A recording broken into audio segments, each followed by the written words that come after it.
Hello, all you beautiful people, and welcome to your weekly energy update. And we are looking at the week of May 29th through June 5th. But of course, these are timeless.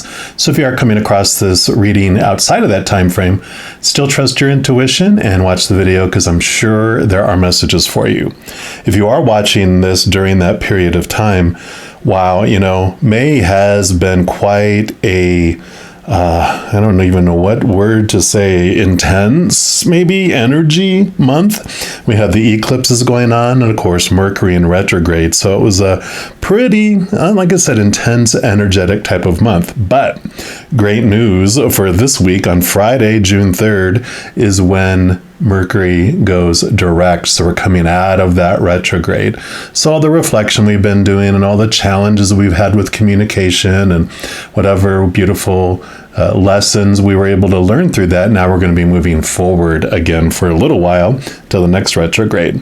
Also, we have the Gemini new moon on May 30th. And Gemini is ruled by Mercury along with Virgo. So with this new moon happening on May 30th, we're already going to be in that energy of that Mercuryness, the direct Mercuryness, though, going forward as it hits and goes direct on June 3rd. So the Gemini new moon, Gemini energy is all about creating connections, kind of allowing a space for curiosity, getting some clarity amongst all the chaos that we were in and experience every day that's going on around us, and moving forward with that. So we're already going to be in this beautiful Gemini energy as Mercury goes direct. So some beautiful things. So for this week's reading, what Spirit wants us to focus on is asking, what do we want to know about, like new connections, new thoughts, and what can we have more clarity around? So we're going to jump into each zodiac sign, and I'm jumping into yours right now. All right, all you Sagittarians, this is your weekly energy update. We're going to start off with these Queen of the Moon Oracle. And side note, any of the cards I use in a reading I do list in the description box below. Let's see here, what energies does Spirit want you to know about your new connections, your new thoughts, and where can you use clarity this week? All right, so for our Sagittarians, what energy? Okay, there you go. Lovely, and you got beauty. That's card number 20, so we'll put that right here. And let's see what energy is around this card. I really feel, of course, this is about recognizing your beauty, your talents, it's almost like the silver lining of everything in the world, right? You can find beauty in a desert. You can find beauty in, of course, beautiful, lush green places, or a swampy jungle or a swamp. We can find beauty where we want to find it. It's like beauty is in the eye of the beholder, right? But I also feel like whatever we're looking for is what we'll find. So let's take a look here and see what they mention. So it says, beauty is like medicine. It can heal even the most broken spirit. Beauty is everywhere in nature. Just look. Beauty comes in many forms, and we can choose to find it. I love how I look. Rid yourself of clutter and what you find disagreeable. One of the high needs in the author's life is that of beauty. She needs to be exposed to it, to what she finds beautiful, often to be at her best. So you might find that a strange need comes up, but it's far from uncommon, especially among creatives and artists, to be surrounded by beauty. So beauty to her isn't lots of makeup or fancy skincare or society's current beauty ideal. For her, beauty is nature and having things she finds beautiful in her environment. So she looks around her as she writes in this book here, and she can see the inky dark clouds racing across a violent sky and the birds riding the wind, and it's beautiful. On her desk is a small piece of glass a friend made for her, and a small bowl full of summer Frangipani. I'm probably murdering that. It's Frangipani.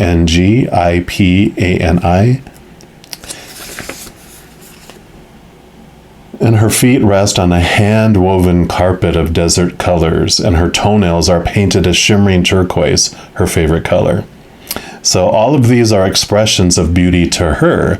They raise her mood. They give joy to her eyes, her heart, and her mind. Everyone can experience beauty every day if they choose to look. So one of the most important differences between ancient pagan and the modern idea of beauty is that the old ways state that there is a need for the core of the self to be developed and strengthened to enable and foster true beauty. This is an important two-way double punch, as there is a strong mind-body connection when it comes to both beauty and vitality. Yes, while it's acceptable to use therapies that treat or beautify externally, it's equally important to stop bad habits detrimental to health that will interrupt the good that you are doing. For example, you could be using the most effective treatments on the market to nourish your skin, but if you don't give up smoking, there's a finite level of health that your skincare can achieve. So the unbalanced first world ideal of beauty at its zenith is at its zenith right now, which with more people than ever before undergoing and normalizing plastic surgery and injectable chemicals. Everyone has an individual right to decide how they wish their body to look and adopt an idea of physical beauty. However, it's the source of the influence that is worrying to this author. Who told a woman who has altered her appearance that there was something wrong with her face, her eyes, her smile, her expression in the first place? Who had the audacity to say, "You are not enough," because she had some smile lines? Think about that. What is making women, in particular, so fearful? Who or what wants you to question yourself and the very essence of how you interact with the world, and why? Who wants you to be the same as everyone else and less of who you are? Society? Some marketing guy for big cosmetics? A retouched spokesmodel? Real beauty is hypnotic, yet in reality has less to do with youth than it does with the spirit coming through the skin.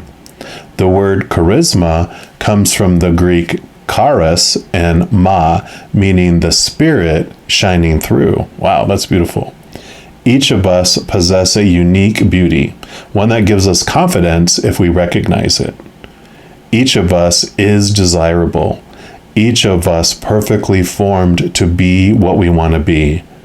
But should we become too obsessed by the external, something that is, after all, fleeting, we may become unhappy and chase an ideal that is impossible to uphold.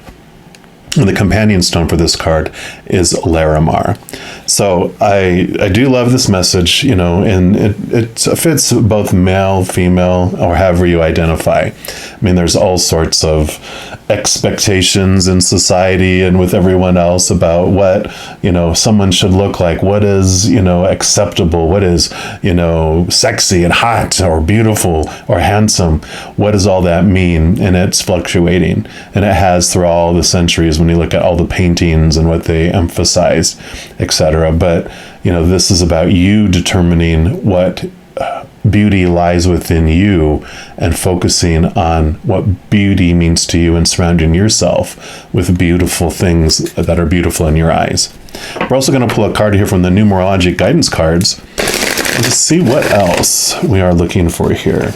So you have these new connections to beauty, these new thoughts around what beauty is, and clarity around what you're trying to achieve with beauty. So what else? What else do you want our Sagittarians to know? Okay, they want that one right there. And you have spiritual partnership. So I love this coming in here for you because it's like you know, it was just talking about spiritual partnership. It doesn't say physical partnership, you know, booty call, whatever it might be. You know, this is talking about having this deeper relationship with another individual. And it doesn't have to be, you know, romantic. You know, you can be friends, family, work, even your fur babies, your feather babies. And it says this card indicates a time when a significant spiritual relationship is about to be forged. Perhaps it comes in the form of a friendship between like-minded souls on a similar journey toward enlightenment. Or maybe it's a master-disciple relationship where an important individual enters your life. The saying goes, when the student is ready, the teacher will appear, which you could also be the teacher appearing in someone else's life, because you also have things to teach people because of your life experience. And when your student or teacher arrives, he or she will assist you in expanding your spiritual growth. And during the course of this relationship, you will play the role of both teacher and student, and the wisdom gained from this experience will enhance your connection to Source, to Creator, to, you know, God, the mother and father of all things, however you look at that. Perhaps a spiritually minded person will broaden your understanding of the divine. Maybe you become a catalyst in another spiritual journey and help that individual on their path. Regardless of the form this spiritual relationship takes, it will save your greater good. So pay attention to the speakers, the teachers, and the authors whose teachings you respect. Be on the lookout for people on a journey similar to your own, and embrace the opportunity to enhance your spiritual growth. The affirmation for that card is, through a sacred spiritual relationship, I deepen my connection to Source. Yeah.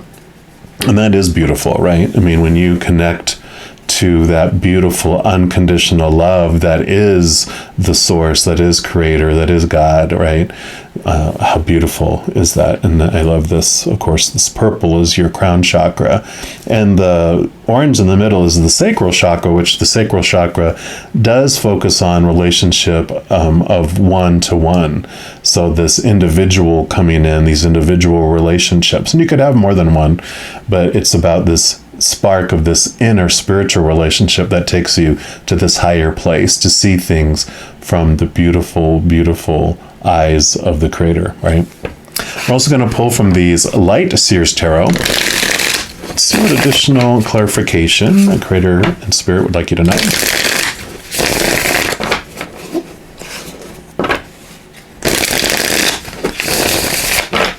All right, so for our Sagittarians, what else do you want them to know about this energy for this week? Okay, they do want that one and that one. All right, what else?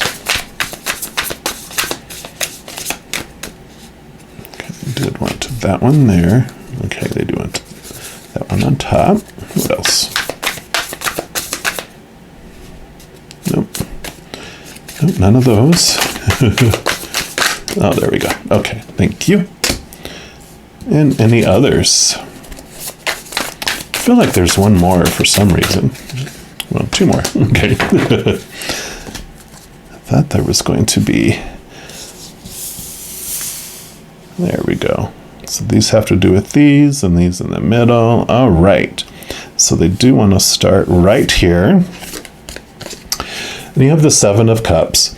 So there is this, you know, cups are our emotions, and you can see here how they're like looking, what emotion should I choose? And there is no wrong emotion to choose in this case.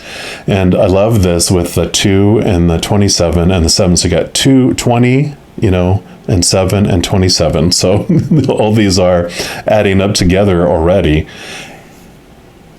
So when you're looking at beauty, you're looking at what you choose to feel about something. I kind of feel like this is almost like the Chariot card in the Major Arcana, which is your power to choose.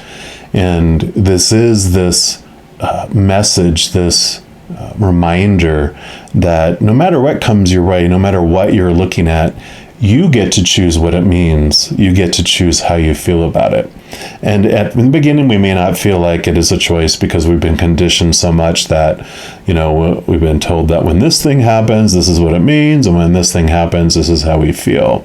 But there is this power that comes in when we are able to pause before we pass judgment, before we apply the story or our interpretation of what's going on, and before we start to, get really connected and attached to the emotion we're feeling about something.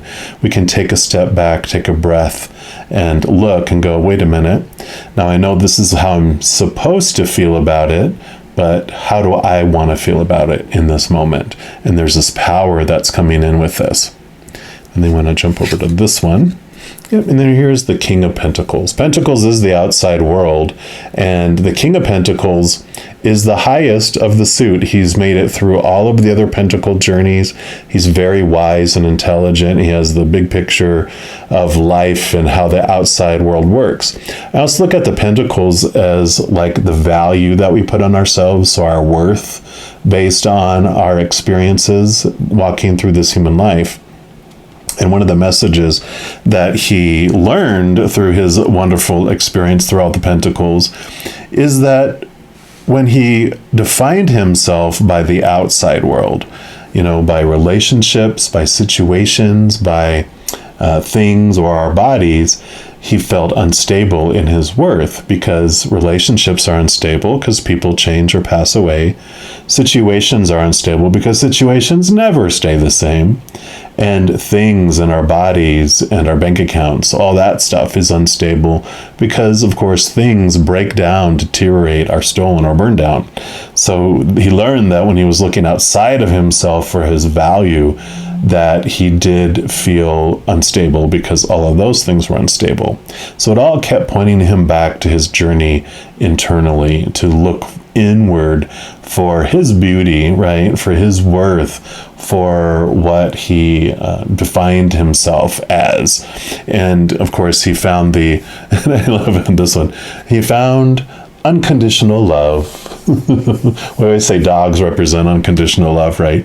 And so that is, the unconditional love that we get from spirit, from the creator, from all those beings of unconditional love and light on the other side, our angels and guardian angel, our spirit guides, our loved ones who have already gone back to the other side, our ancestors, creator, spirit, just a whole slew of beings have this love for us. And so when he found that, that's where he found this foundation. That's where he felt abundance in life. He started, not being so desperate and trying to find things on the outside. And when he found all that in the inside, he filled up, and then his life just overflowed because he was feeling so grateful and thankful from that. So he's bringing in that energy for you during this week. Yeah. Ba-boom, Shazam, and there it is, the sun. I mean, it's one of the most glorious, abundant, successful cards in the entire deck. So there is this abundant feeling coming in, and you can choose that. This is a freeing feeling. You can definitely connect to this, this beauty that's within you, and it just colors the whole world. The sun also kind of represents this, like the light being shown on things. And so you are starting to see things from this different perspective, being able to see things where you didn't see things before. It also shines on cobwebs. And so there could be some beliefs that, are about your worth and self-worth that are coming in, shining light on it, but it's shining on it not to make fun of you and spotlight it, but to just show you what can be changed in your life to allow for a smoother, more abundant feeling as well. And then we'll go to this one next. Then you have the King of Wands. So very strong divine masculine energy here. And we all have divine masculine and divine feminine, regardless of how we identify.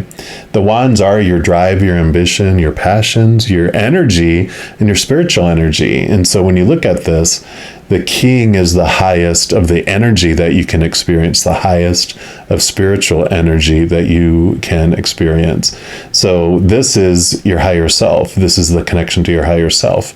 In the physical world, it can be an entrepreneur and someone who's very able to direct their energy and to be successful and get things done because he is the king of the jungle. Here's this mascot back here. So Wonderful, wonderful energy coming in here for you.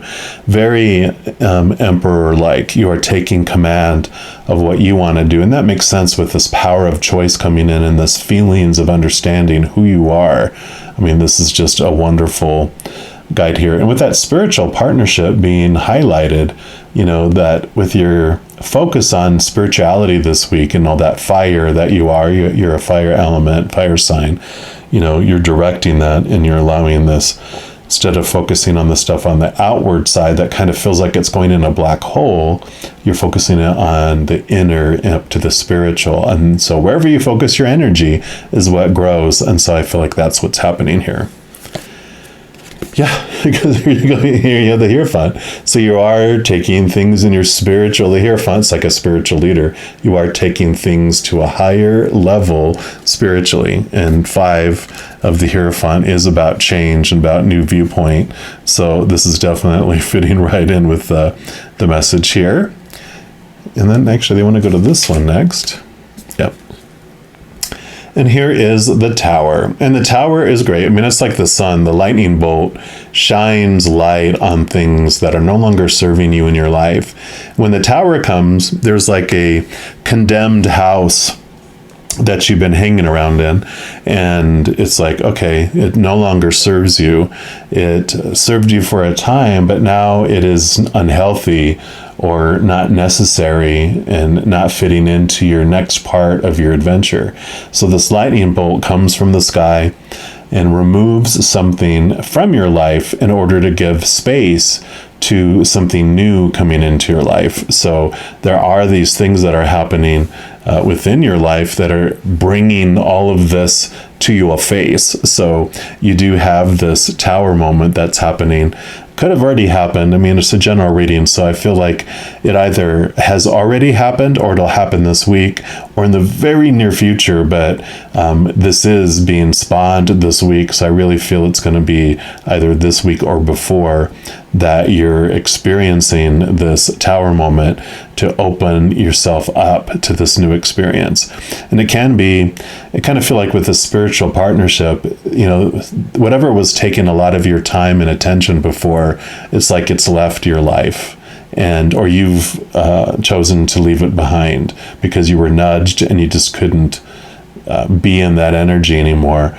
And that was all on purpose for a purpose. The Tower, you know, tells us that life doesn't happen to us and we're not victims of life. Things that are removed out of our life and things that are brought into our life happen exactly on purpose for a purpose. So, you know, you move from this feeling of being like a victim of life to feeling pretty honorable, you know, like royalty here, right? That these things are being coordinated and removed for you so that your path will be for your highest experience here on the planet. Yeah. Because then you have the World card. So the World card is the last card in the major arcana of the tarot. And this basically means endings of major life cycle and the beginning of something new. So we knew that's kind of everything we've been talking about is leading up to that, right? So this Tower is the ending of something, but you have all this wonderful energy coming in that is, it is like asking to be placed somewhere, and the Tower is what cleared the land so you can build a beautiful new palace for your royal highness. And I love this for you. So great energy coming in for you this week, all you Sagittarians. And if you are looking for more messages of love from above, in addition to these weekly energy updates, I also put out monthly readings for each zodiac sign and a few other types of videos.